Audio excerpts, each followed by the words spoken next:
Halo, selamat sore. Kenalkan nama saya Yogi. Saya marketing komunikasi dari Kuna Besot. Sore ini kita bakalan ngobrol santai dengan Chef Fales. Gimana Chef Fales kabarnya? Alhamdulillah baik. Siap. Ya. Nah, ini ada beberapa nih Chef yang kita mau ngobrolin nih sore ini.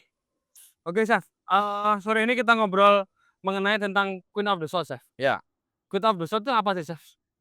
dari sisi kuliner ini, Betul, dari sisi kuliner ya.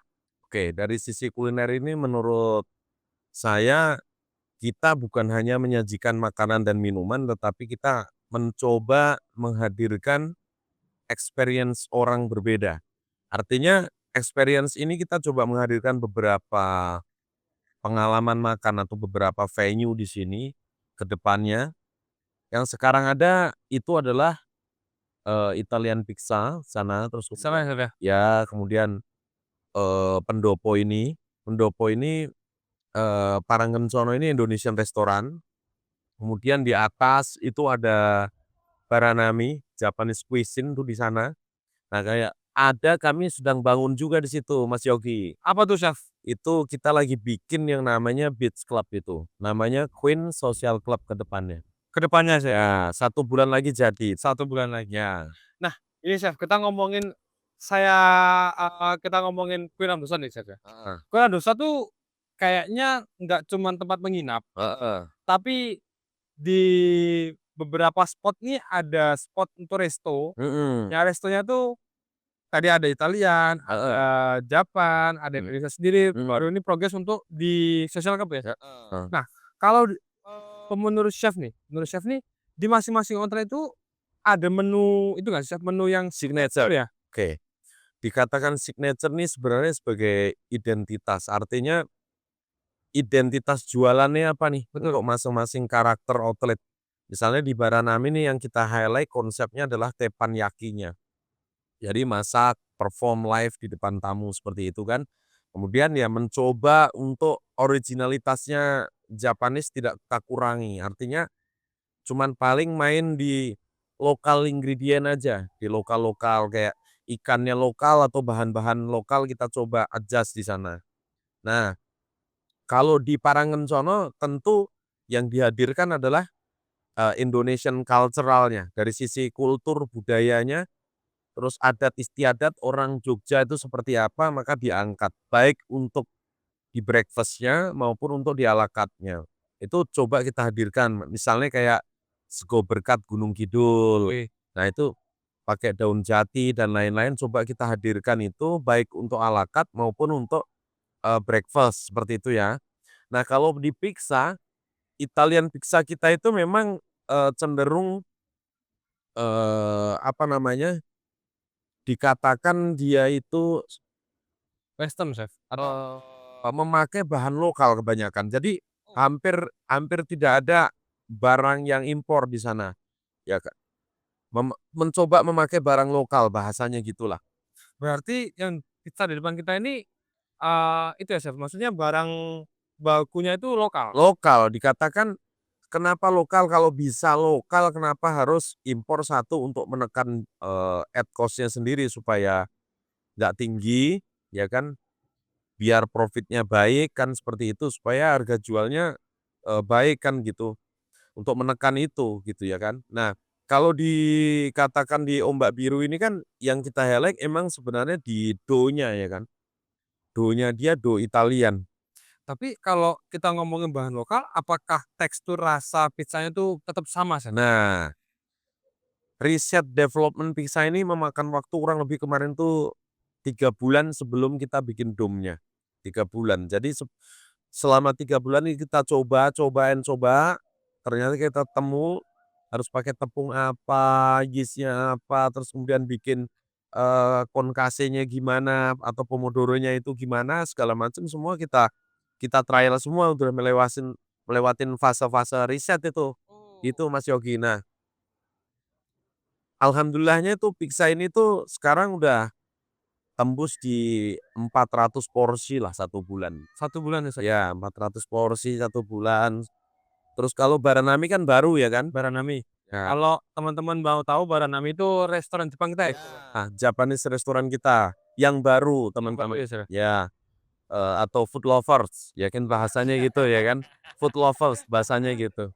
Nah, sore ini kita coba ngobrol sama Mas Yogi itu sebenarnya ngobrol santai untuk ngebahas apa aja nih Ada di yang sini ya, kita Chef, ya? punya, Iya, apa aja nih sebenarnya Queen ini kulinerinya punya apa aja. Sehingga menjadi destinasi gastronominya orang Jogja nih, gitu ya. Walaupun oke. dikatakan belum full performance nih bahasanya, ya. Kita mau mencoba ke arah sana sebenarnya. Artinya secara demografik ini, kita udah cukup mendukung menurut aku, dari ambience Dulunya kita sunset, ya. view-nya, terus lautnya, terus kemudian tebing-tebing Parangbalongnya, ada deket Parangtritisnya itu udah cukup mendukung untuk disebut sebagai destinasi wisata Jogja. Oke, dikatakan begitulah. Lalu dari sisi F&B ini kita support dong. Support makanan minuman apa nih terhadap destinasi wisata ini nih. Iya, Selain memang bisnis utama kita adalah resort, hotel and resort nih. Hotel and resort ini bahasanya kenapa sih kok di Queen itu ekspansi F&B-nya kita perkuat gitu iya, bahasanya. Kita juga tidak mau begitu low occupancy, begitu tidak high season, tidak lagi liburan, lalu F&B kita melempem. Bahasanya gitu nih. Masa kita bergantung sama tamu kamar bahasanya. Kita jangan sampai bergantung sama tamu kamar, kita bisa independen, revenue-nya bisa generate sendiri gitu kan. Nah maka dari itu kita, membuat beberapa, outlet-outlet di sini supaya untuk menjaring. Bahasa Mas Yogi ngebikin segmen baru bahasanya, membuat segmentasi baru. Bisa terjadi Gen Z ini bisa ke sini nih. betul. Nah, Berarti bisa dibilangin Queen of the South itu nggak cuman tempat menginap, tapi untuk kulineran bisa di sini, Chef, ya? untuk kulinernya nggak itu-itu aja. Betul. Jadi orang anak muda tuh nggak bosen, sushi ada, tepan ada, sabu ada, terus apalagi yang di sini, ada pizza ada, ya kan? Beach Club ada, Indonesian restoran, family restoran ada, mau kue-kue ada, ya kan? Ice cream, homemade ada. Yang memang kita coba mengakomodir kebutuhan tamu, Sama. bahasanya gitu.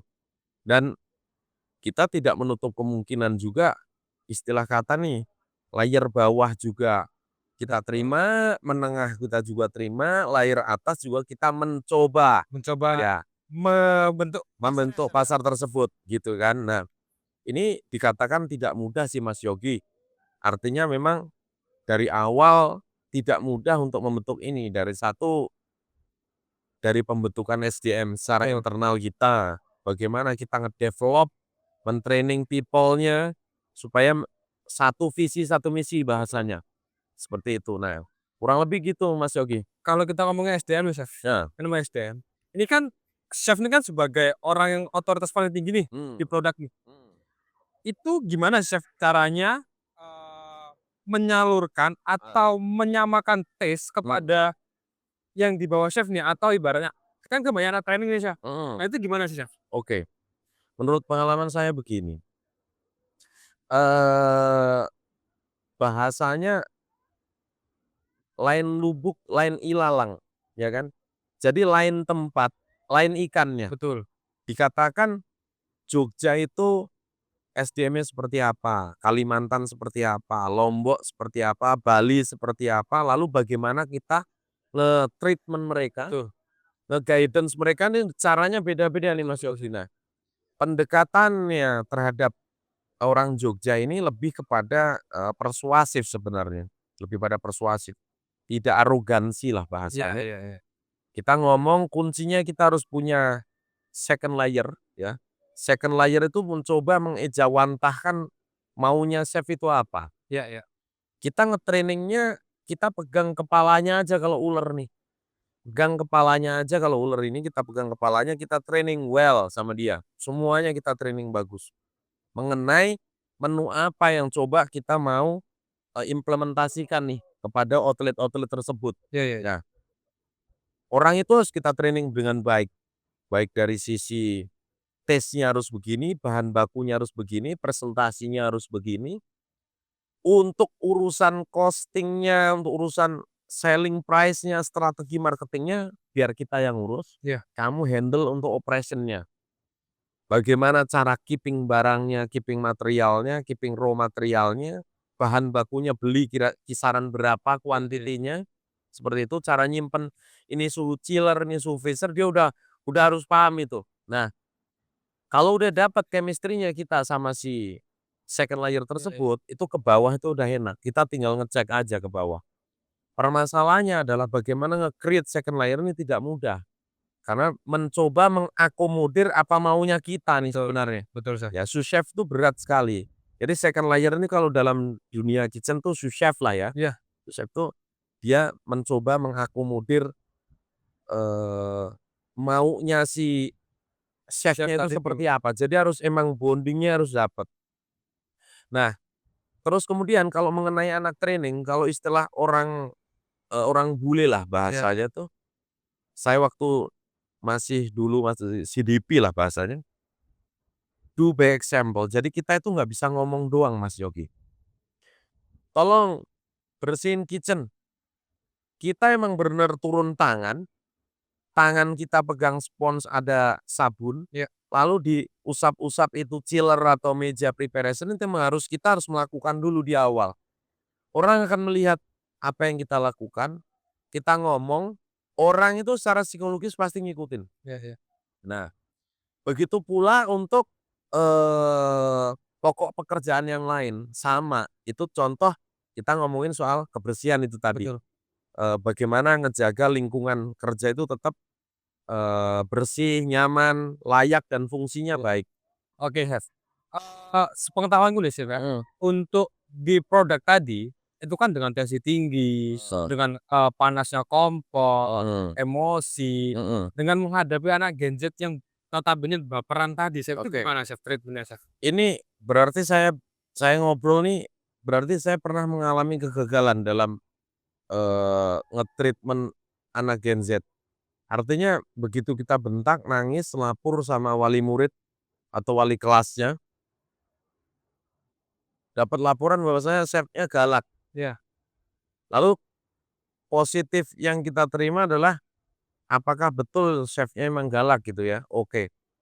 Hal tersebut bisa menjadi introspeksi kita, oh bener, berarti harus anak zaman sekarang treatment-nya tidak seperti itu nih bahasanya. Berarti treatment-nya adalah Ya. diajak duduk kita ngobrol.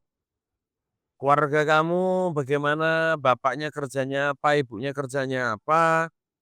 Dari situ kita bisa menggali cara pendidikan di keluarganya. Iya. Atau dia lahir di, eee, Kota mana? kota mana, Lingkungan. bapaknya sering ngajak ngobrol atau enggak, orang tuanya punya masalah apa segala macam tuh bisa kita tahu lebih dalam sebenarnya nih. Nah, dari situ kita bisa memposisikan diri kita sebagai bapaknya dia atau orang tuanya dia bahasanya. Nah, dari sisi situ ternyata berhasil nih. Karena anak Gen Z ini kebanyakan di zaman sekarang nih bahasanya ya kurang kasih sayang dari orang tua. Oke. Ya, dari situ maka kita adalah wakilnya orang tua, wakilnya guru yang ada di, tempat training mereka, maka kita harus bisa menjadi penggantinya mereka. Iya, iya. Nah, bahasanya begitu.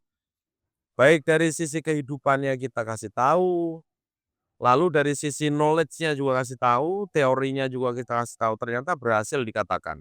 Nah, lalu seperti main layangan Mas Yogi, Gimana tuh, Chef? kadang kita ulur, kadang kita tarik, kadang harus berhenti. Jadi anak zaman sekarang nih nggak bisa nih diulur terus, nggak bisa juga kenceng terus, ya nggak? Iya. Sesekali diemin dulu. Nah, kenapa demikian? Anak zaman sekarang misalnya kita marahin, dia pergi minggat, nggak pulang. Masalah tuh, ya kan? Itu akan menjadi sebuah masalah menurut saya. Seperti itu. Berarti ya karena saya bertanya seperti itu, mengingat ya, Chef, mengingat kalau kita di dunia F&B itu kan harus punya chemistry nih, Chef. Mmm. Harus chemistry. Berarti kalau menanganin untuk anak Gen Z tadi, ya kita harus hati ke hati ya kasarnya hati ke hati bahasanya ya kan. Oke. Bahasanya gini, ini menurut pengalaman saya nih, Gen Z ini kecenderungan zaman sekarang ini ya, zaman ini nggak tahu, ini penemuan saya aja. Gimana tuh zaman Ya, kenapa tuh, artinya gini, anak zaman sekarang nih intensitas bapaknya ngobrol sama anak itu kurang, Pak, ya, Iya iya, kurang. Karena kalau anak cewek itu kan harus Bapak. deket sama bapaknya, anak cewek deket sama bapaknya, anak cowok deket sama mamanya, Betul. bahasanya gitu nih. Lah ini dua-duanya nggak deket nih masalahnya. Ini kebanyakan dua-duanya ini tidak dekat. Tidak ada intensitas ngobrol. Pulang sekolah nggak ada ngobrolnya seperti itu, disibukkan generasi muda sekarang dengan handphone, gadget, terus sosial media, Iya iya. scrolling, TikTok, Instagram, bla bla bla, sehingga menguras energi, menguras waktu untuk belajar, Pak. Sehingga kerenggangan antara kasih sayang dari seorang orang tua ke anak itu berkurang menurut saya. Nah, justru kita menjadi jembatannya, Pak. Justru menjadi jembatan orang tua dan guru di tempat training mereka. Ternyata itu kita praktekkan, itu berhasil. Malah kayak menyentuh hati atau menyentuh perasaannya mereka itu. Iya iya iya. Nah, artinya setelah kita bisa menyentuh hati dan perasaan mereka, itu akan masuk ke dalam memori mereka. Apapun yang akan kita berikan, mentransfer ilmu itu cepat sekali dari situ. Karena dia ngerasa beban keluarga jadinya kalau nggak berhasil, Iya iya. menjadi anak yang nggak berguna, bla bla bla bla. Blaming-blaming itu kita terus campaign-kan bahasanya ke kepala mereka. Nah, kamu jadi anak nggak berguna kamu, dikatakan beban keluarga mau kamu? Iya iya. Sampai kapan kamu jadi anak yang membebani orang tua? Iya. Pertanyaan saya begini, kamu lulus sekolah mau ngapain?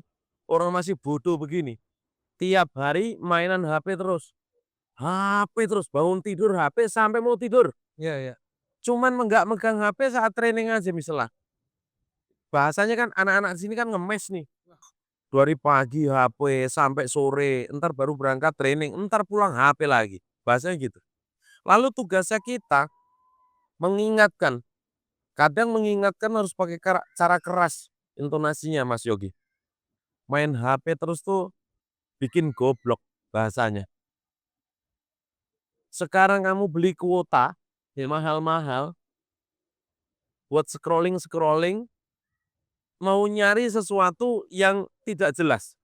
Sebenarnya media sosial ini dipakai sesuatu untuk hal positif. Iya. Kita mau nyari menu ide baru, oke lihat Pinterest misalnya. Oke gue mau lihat lagi ide makanan promo bulan ini apa ya, oke lihat Instagram, Iya. ya kan. Oke gue mau ngapain lagi ya, oke gue mau bikin konten yang joget-joget, oh gue mau lihat TikTok. Ada sesuatu tujuan yang positif terhadap kita mau melihat sosial media. Bahasanya digunakan secara bijak Pak bahasanya. Masa kita beli kuota mahal-mahal, kita pengeluarannya naik tapi digunakan tidak ada manfaatnya, bahasanya gitu. Nah ini Betul. kebanyakan yang terjadi di era sekarang. Itu sangat berasa, waktu kita training dulu, kita dimaki-maki, dianjing-anjingin, digoblok-goblokin. Zaman sekarang dianjing-anjingin, digoblok-goblokin, lapor sama guru, lapor orang tua, sosial media, masuknya ke harassment. Udah repot ini urusan. Ya kan, nah ini beda ini. Maka zaman sekarang berbeda cara, metode pembelajarannya berbeda dengan era dulu. Karena mentalitinya nih berbeda dengan era dulu. Oke. Terakhir menurut aku era milenial lah, Ya. bahasanya yang paling kuat tuh. Nah, setelah ke sini menurut aku rada-rada, butuh treatment khusus bahasanya, gitu Pak. Itulah Mas Yogi. Oke, Chef. Kalau kita udah ngomong SDM nih, Chef. Heeh, Balik lagi ke Queen nih, Chef, ya. heeh, Ke Queen. Queen tadi, Chef. Harapannya Chef Pales tadi mau gimana sih, Chef? oke. Karena kita bakal panjang ya, Chef. Kalau teman-teman mau tahu, Queen tadi mau bintang 5, Chef, ya. Bintang 5 ke depannya. Ya. Nah, itu berarti kan harus punya SDM yang bagus, Oke, ada punya, apa namanya, fasilitas yang bagus oke, lagi, ya, tes suara, apa namanya, tes makanan yang oke lagi. Nah, itu dari segi produk itu menyiapkan apa tuh, Chef? oke. Planning planning atau mentalnya kita untuk menjadi bintang 5, bahasanya gitu ya. Betul betul. Oke. Kita harus, balik dulu ke sebenarnya bintang 5 itu sebenarnya seperti apa kan gitu. Ya. Sebenarnya menurut aku bintang 5 itu sebuah mindset bahasanya. Mindset SDM kita bagaimana, saat bekerja. Betul. Full passion saat bekerja, sangat bangga dengan pekerjaannya. Setelah itu semua dia baru menyadari bahwasanya tamu ini harus saya kasih sesuatu pengalaman yang sangat luar biasa, Ya. di luar ekspektasinya mereka, Betul. bahasanya begitu. Dari landasan-landasan situ coba akan kita kembangkan. Dari apa? Oke, kita ngomongnya di kulinerinya, bahasanya begini, satu yang kita siapkan berarti SDM-nya, dari sisi, F&B nih. Ya.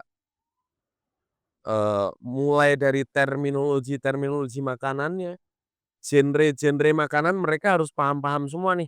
Italian tuh seperti apa, ya, Indonesian seperti apa, Middle East seperti apa, Eropa seperti apa, Jepang seperti apa kan. Nah, setelah kita coba nge-guidance itu semua, ada satu hal lalu di dalam, dunia manajemen nih harus kita pahami yang namanya, profiling. Orang yang tidak suka dengan nge-grill di depan grill yang panas, pekerjaannya setiap hari nge-grill steak gitu misalnya. Kalau dia tidak suka pekerjaan itu, maka kita coba mengalihkan ke pokok pekerjaan yang lain. Ya. Kita tidak bisa memaksakan nih, "Oh ini bocah kayaknya dia nggak pantas nih, nggak cocok dia jadi bakery nih. Ya.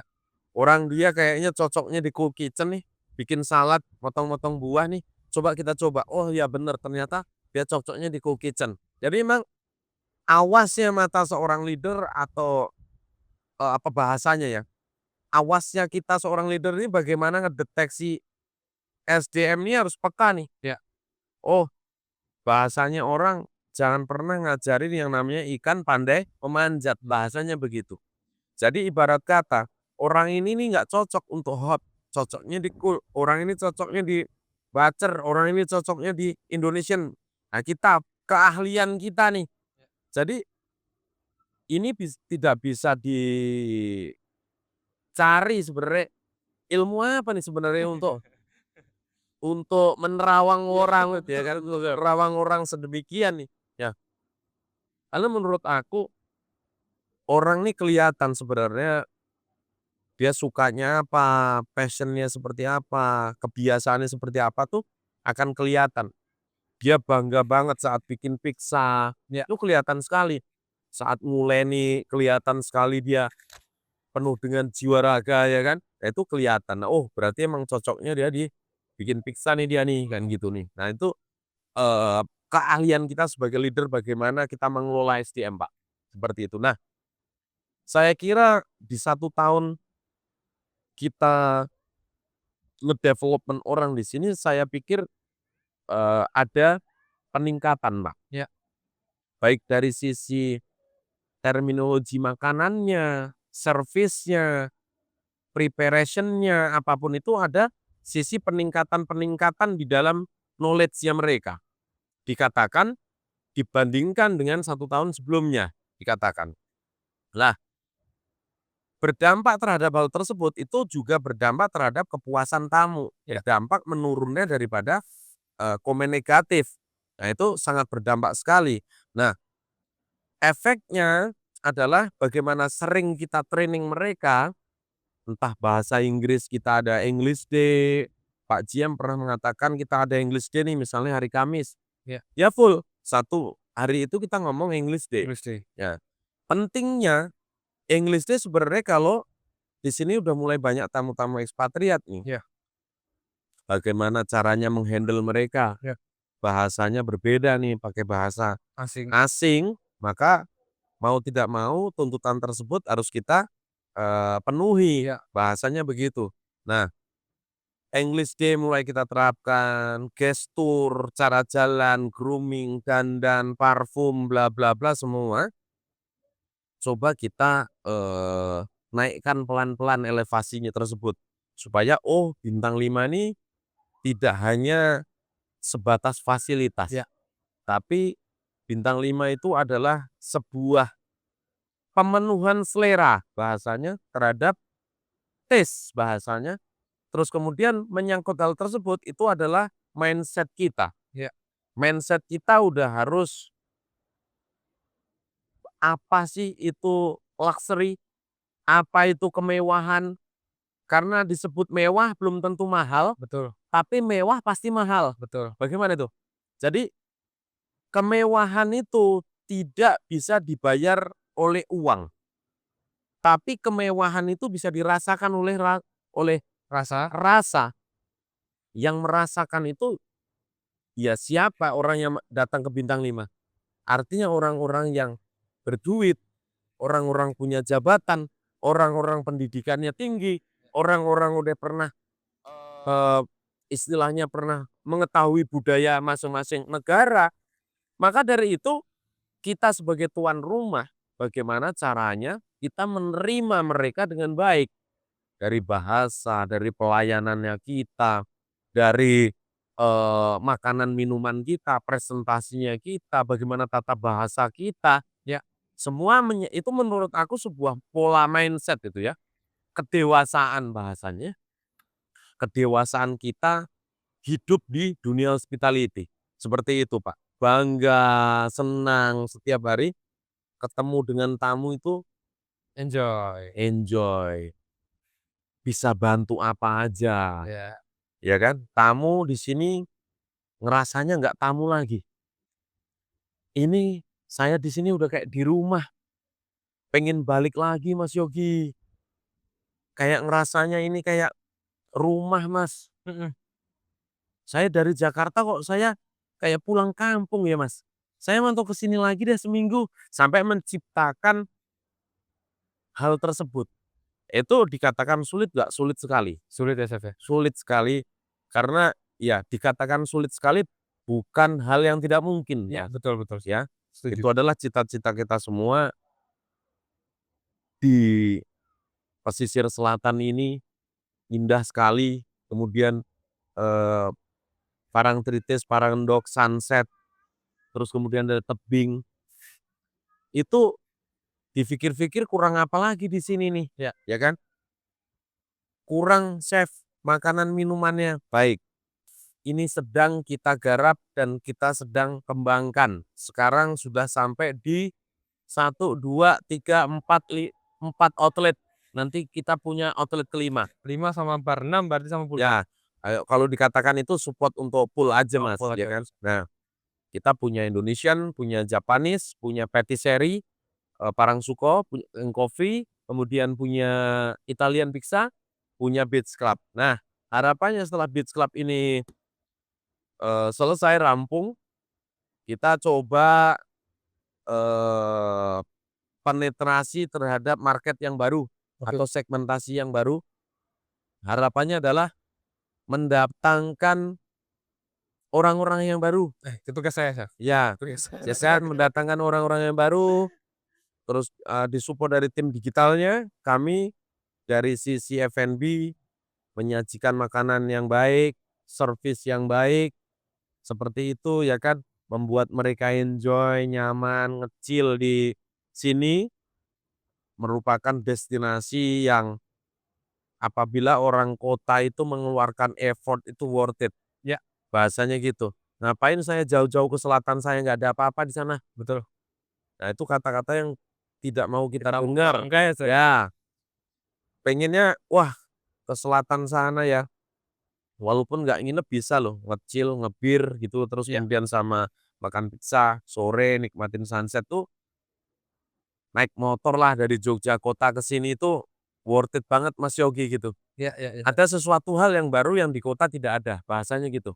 Oke, setuju saya, Chef. Ya kan kalau di Prawiro Taman, ngebir banyak, tapi nggak merasakan udara pantai Bos. Ya, Ya kan, betul. kalau di sini kan udah kayak di Bali, kayak di Lombok, iklimnya itu beda.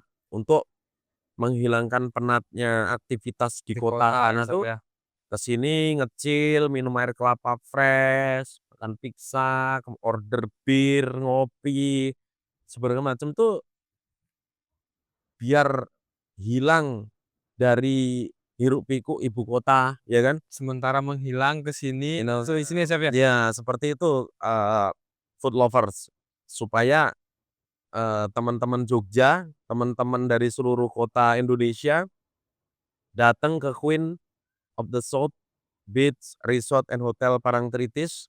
Kita coba menghadirkan nuansa-nuansa destinasi F&B yang baru di sini. Ya. Dengan berbagai genre.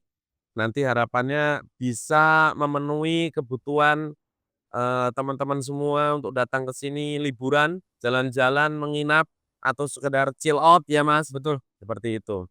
Kurang lebih gitu, Mas. Oke. Mhm. Ada lagi, Chef? Mungkin ada kata-kata tambahan? Kata tambahan tidak ada, yang jelas kita mencoba menghadirkan sesuatu yang istimewa, yang baik ke depannya untuk, kepuasan, tamu-tamu kita. Ya. Itu aja. Oke. Terima kasih, Chef Ales. Terima kasih Ulita. Waduh, kita udah ditemani sunset, dari ada suara ombak ya. Ini ada matcha, ada matcha, ada pizza, ini ada kopi, turis pizza. Nah, ya kan sambil ngopi kita. Terima kasih banyak, ditunggu kedatangannya ke sini. Sip. Next, teman-teman, minggu depan kita ada ngobrol lagi bersama FDM kita, namanya Pak Andri. Next, kita tungguin, ditungguin aja videonya. See you, selamat sore. Selamat sore.